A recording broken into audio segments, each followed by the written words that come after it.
ब्रेकनंतर आता बातमी येते म्हणजे पुणे आणि बीडच्या जिल्हा नियोजन समितींच्या बैठकीमध्ये पालकमंत्री सुनेत्रा पवार यांनी अधिकाऱ्यांना सूचना दिल्या आहेत। चांगल्या दर्जाची कामं वेळेत पूर्ण करण्याच्या सूचना करण्यात आल्या असून यावेळी सुनेत्रा पवार यांची कार्यशैली ही अजितदादांप्रमाणेच दिसून आली।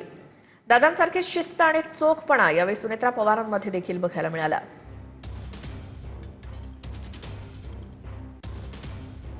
तर पुण्यातल्या वारजे परिसरामध्ये सराईत गुन्हेगारांची धिंड काढण्यात आली। वारजे पोलीस ठाणे हद्दीतील रेकॉर्डवरच्या गुन्हेगारांची ही धिंड काढली असून पोलिसांकडून वारजे कर्वेनगर भागातील गुन्हेगारांची झाडाझडती घेण्यात आली आणि त्यांची धिंड काढण्यात आली रस्त्यातून।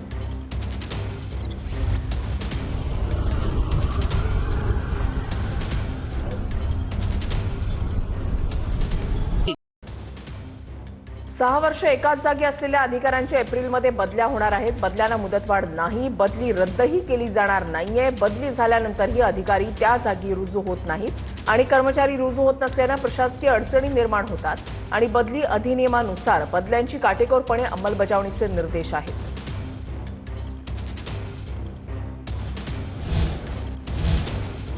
भंडाऱ्याच्या वैनगंगा नदी पुलाची दुरवस्था झालेली आहे। महत्त्वाची बातमी भंडाऱ्यामधून तुटलेल्या जॉईंटमुळे प्रवाशांचा जीव आता धोक्यात आलेला आहे।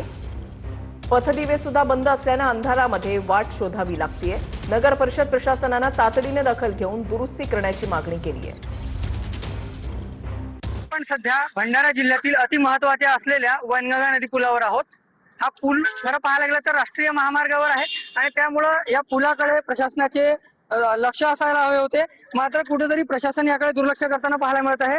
त्यामुळे या पुलावर जे खचके तयार झालेले आहेत ते कुठेतरी वाहतुकीसाठी खूप जीवघेणे ठरताना पाहायला मिळत आहेत। तर रात्रीला इथं पथदिवे सुरू नसतात आणि त्याचबरोबर आपण समोर जो पाहू शकता तशा प्रकारे उखडलेला रस्ता आहे आणि यानंतर एक बायपास सुंदर बायपास बनवलेला आहे। तिथं सुद्धा रस्त्यावर स्ट्रीट लाईटची व्यवस्था नाही। तात्काळ या बाबीची गांभीर्याने दखल घेत दुरुस्ती करावी अशी मागणी होत आहे। रुपेश सपाटे, TV9 मराठी, भंडारा।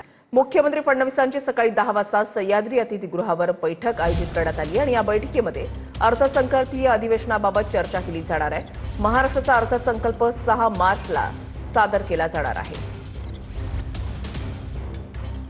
मुख्यमंत्री फडणवीसांची अगदी थोड्याच वेळात म्हणजे 10 वाजता सह्याद्री अतिथीगृहावर महत्त्वपूर्ण बैठक बोलवण्यात आलेली आहे आणि या बैठकीमध्ये अर्थसंकल्पीय अधिवेशनाबाबत चर्चा जी आहे ती केली जाईल।